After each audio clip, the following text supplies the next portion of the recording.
Et voilà, ça y est, on se retrouve du coup pour une vidéo sur les divisions. Vraiment, celle-là, elle va être importante, hein, ça va être... Finalement, la division décimale, c'est la dernière opération qu'on va apprendre à faire cette année. Enfin, qu'on a appris à faire cette année. Et du coup, on va faire un mix. Il y a deux types, comme on a vu. Hein. Il y a 2 semaines, on avait vu le premier type, c'est-à-dire que ce sera une division qui finira avec un quotient décimal. Mais le dividende, lui, est un entier. Regardez. On finira avec un quotient décimal. Et ici, là, le dividende est un nombre décimal et on finira avec un quotient décimal. Voilà. Du coup, on va réviser ces deux types parce que c'est très important. Et puis l'année prochaine, la maîtresse ou le maître vous interrogera sur les deux types. Voilà. Pour vous aider, comme d'habitude, je vous ai mis, enfin comme d'habitude, comme des fois, je vous ai mis un petit tableau des tables de multiplication. Par exemple, si vous voulez, vous savez plus par exemple comment on a fait 6 fois 6. Vous regardez, ça fait 36. Voilà. Et voilà, voilà. Je vous laisse du coup... non, je vais faire ça avec vous. Je vous fais le premier, vous faites le deuxième, et on fait le troisième ensemble. Ok? Et puis après, il y aura plein d'exercices dans le cahier toujours, vous me connaissez comme d'habitude. Ok. Alors, on commence toujours comme d'habitude par le chiffre tout à gauche. Dans 1, combien est-ce qu'on peut rentrer de 5? On peut rentrer 0 fois 5 dans 1. Du coup, 0.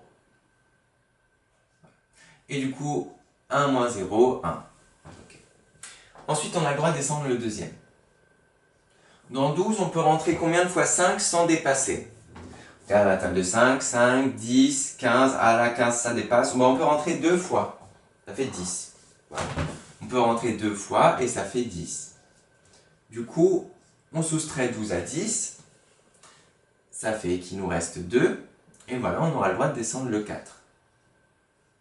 Dans 24, on peut mettre combien de fois 5 sans dépasser? On regarde de nouveau notre table 5. 5 fois 1, 5, 5 fois 2, 10, 5 fois 3, 15, 5 fois 5, 20, 5 fois 5, 25. Bon, on peut mettre 20, parce que 25, on dépassera. Donc on peut mettre 4 fois 5, 20. Et il nous restera du coup 24 moins 20, 4. Ok. Maintenant, au début de à la moitié de l'année, on aurait dit c'est fini maintenant. On peut plus rien faire, mais nous on a appris qu'avec les nombres décimaux, on peut aller plus loin. On peut, si on veut, invoquer une virgule. Invoquer une virgule. Quand on est coincé, on invoque une virgule, c'est ce qu'on fait. On invoque notre virgule. Ok. Maintenant qu'on a invoqué notre virgule, on a le droit de rajouter ici, quand on est bloqué, des zéros. C'est la règle. Quand on est bloqué, on peut rajouter des zéros à la droite du nombre, si on a invoqué une virgule avant. Parfait, j'ai invoqué ma virgule, je rajoute un 0, je suis bloqué. 40, et je sais, je regarde dans la table de 5, je sais que 8 fois 5, ça fait 40.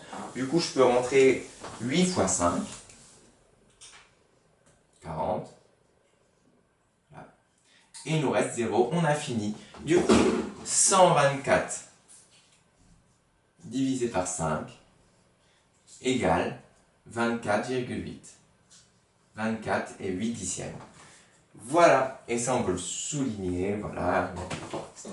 Ok, je vous laisse maintenant faire le deuxième. C'est exactement la même chose que ça, mais avant de faire les exercices au cahier du jour, je vais vous demander de le faire. Allez-y, c'est parti, je vous fais un petit zoom là-dessus. Et on se retrouve tout de suite pour la correction. Allez-y, je vous laisse quelques secondes, mettez la vidéo en pause et on fait la correction.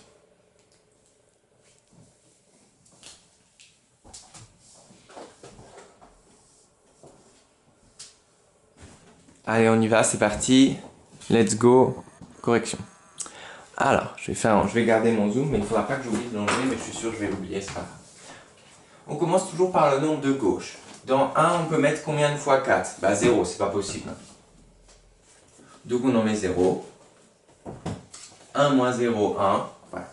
Ensuite, on a le droit de descendre le nombre qui est à droite. Du coup, 7.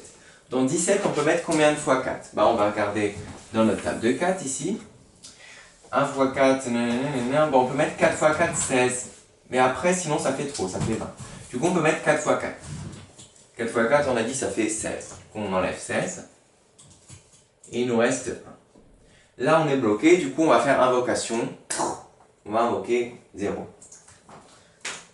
On invoque notre 0, et grâce à notre invocation de 0, on a le droit de mettre autant de 0 qu'on veut, de virgules, pardon.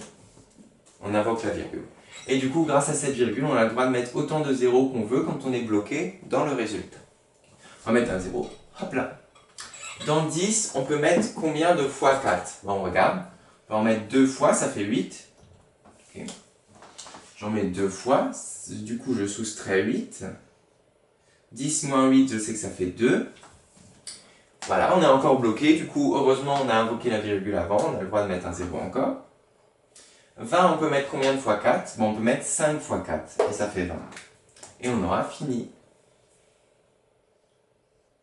Et voilà, voilà. On a fini. Du coup, 17 divisé par 4 égale 4,25. Voilà, 17 divisé par 4 égale 4,25. Voilà. Et maintenant, on va faire le dernier ensemble. Vous avez vu, je n'ai pas oublié de dézoomer, c'est bien. Ok. Je vais mettre comme ça, c'est pas mal. Ouais, ça va. Voilà. On commence toujours par le nombre de gauche, comme d'habitude. Dans 1, on peut rentrer combien de fois 4? On peut rentrer 0 fois 4. Okay. Du coup, 0. Voilà. Ensuite, on a le droit de baisser le 7. Dans 17, on peut mettre combien de fois 4? On regarde dans la table de 4. Tiens, 16. 4 fois 4, 16. 16, du coup. Il nous reste 1. Voilà. Là, ensuite, on n'a pas le droit de baisser ce nombre parce qu'il y a une virgule avant. On a le droit de baisser ce nombre seulement si on pense à mettre la virgule ici aussi. Si on a un nombre comme ça à côté d'une virgule, on a le droit de le baisser seulement si on a pensé à mettre la virgule là aussi. Voilà. C'est bon, on a mis la virgule là, on a donc le droit de le baisser. Voilà. Et 14. 4 fois combien égale 14? On regarde à 4 fois 3, ça fait 12. Ok. 3, 12. Ok. Il nous restera 2. 2, on a le droit de rajouter maintenant. Regardez, la virgule a été invoquée. Ça veut dire qu'on a le droit de rajouter autant de zéros qu'on veut. Du coup, on en rajoute un. 4 fois 5, 20. Hop. Et on a fini, ça y est. Du coup, 17,4 divisé par 4 égale 4 et 35 centièmes. Voilà, voilà. On est bon, on peut souligner. Ok. Et voilà, j'espère que ça vous a plu. Je vous prends peut-être ça en photo et on se retrouve tout de suite pour les exercices. J'espère que ça peut vous aider et que vraiment lundi, vous serez des pros, que ce soit chez Madame Roth, chez Madame Rubeck et chez moi, pour ça. Montrez-nous. On sera fiers de vous.